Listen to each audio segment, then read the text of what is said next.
What's going on, guys? It's October 2nd. That means quarter four is now and in motion.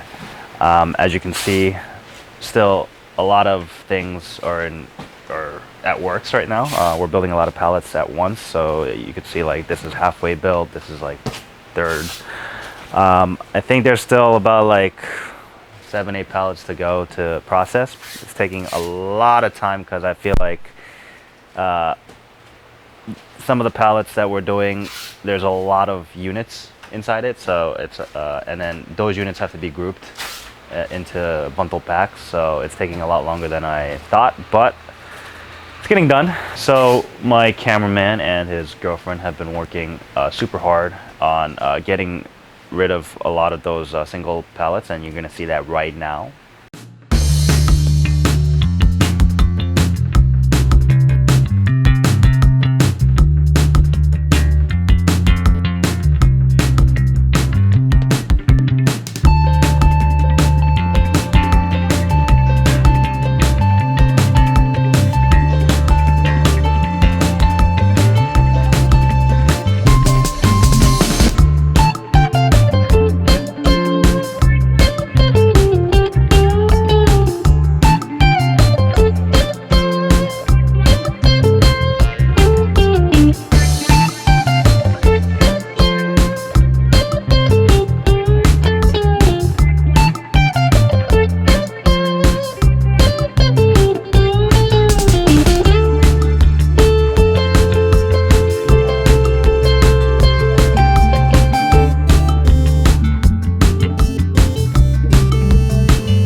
Yeah, so all that you saw right there, that was like about a pallet worth of just items, because they were smaller and it's a lot. It takes a lot longer. Coming over here, this stuff we did send in the file to get approved, but it's no response still, so it's taking a bit. It's been about a week. Hopefully they respond fast so that we can send this in, because this is about like $5,000 worth of stuff just sitting here collecting dust, so it's not good. So as far as the manufacturing stuff goes that we're shipping in, I think they're gonna go on like a break soon, and they said they'll probably ship it towards the end of October, meaning it's gonna arrive here towards the end of November, which is not good. But we'll see what happens over there, because I don't know if we could get it in by Christmas if it comes in November, because Amazon does have a deadline of November something for it to be guaranteed delivered into the warehouses by Christmas time. But last year we did send stuff in November or end of November and even December, and they did process things pretty quickly. So it's just not a guarantee, but that doesn't mean it's not going to get in. If at worst, we'll just FBM those items and then just turn up the advertising so that we could get that traction during Christmas, and then next year we'll continue that. All right, so while Bryant and his girlfriend were working on that, what I was doing is, if you come over here, all of this stuff is returns from Amazon because something went wrong.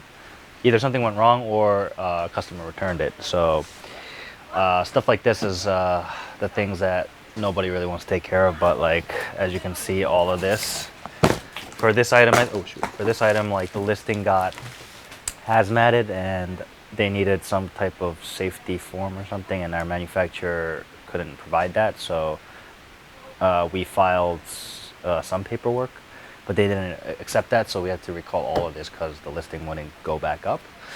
So we have to find out another way to sell it, another avenue to sell this. So we're thinking just put it up on eBay, but shipping is the big problem because Amazon shipping saved up us a lot.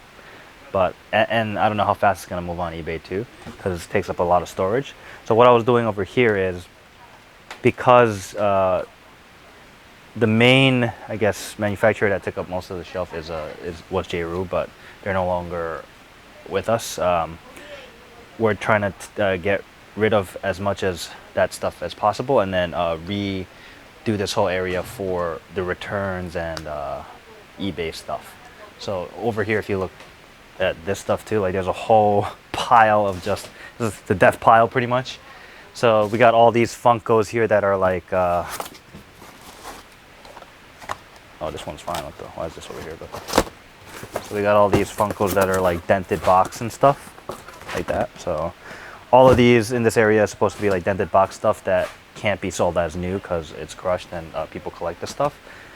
So we have to post all of this on eBay too as dented box, but that means we're going to be either losing or we're going to try to break even and try to recoup as much money back as possible. A trick for this stuff is, if these items are selling well new, usually when Amazon runs out of stock, the price does skyrocket back up, and even a dented box item can be sold at a profit, because I think we get this at like $5 or something, $5 a couple cents, and they usually go, if Amazon's on it, they usually go from like $10, sometimes even $7. So you can't really compete after shipping and everything. You're going to lose even on a brand new item. But when Amazon's off and these are, and Funko, the manufacturer themselves, don't have any supply of that for a time period, the price does spike up to like $15 to $20-ish. And when it's at a $20 mark, even a dented box item, people still desire it because they need it for either a birthday or something, or a friend or something. And they buy it for like, you know, $12, and that's the minus shipping and stuff. That still leaves you room for your money back and maybe $1 or $2 profit. So that's a little tip, I guess, for those of you that are wondering what to do with all your damaged goods. They do go. It's just a lot slower process, but it has to be taken care of because, as you can see, it's just taking up a lot of room, and eventually it just keeps piling up. And the thought is, yes, it's better to just sell whatever's selling well and then try to replenish that as much as possible because you're making money on that end. But someone does have to take care of this side, or you have to have some type of system in place to take care of all of these returns and damaged box. And usually it's like liquidations, and you could do liquidation stuff, but when you're running like a medium-sized, small-sized company, like, it's hard to, you don't have constant liquidating items, so liquidatable items. So you just, I guess, pile it up to a certain point and then try to post all of these and get rid of them as fast as you can, because, you know, this space could be used for better things. So yeah, I guess that's that for now.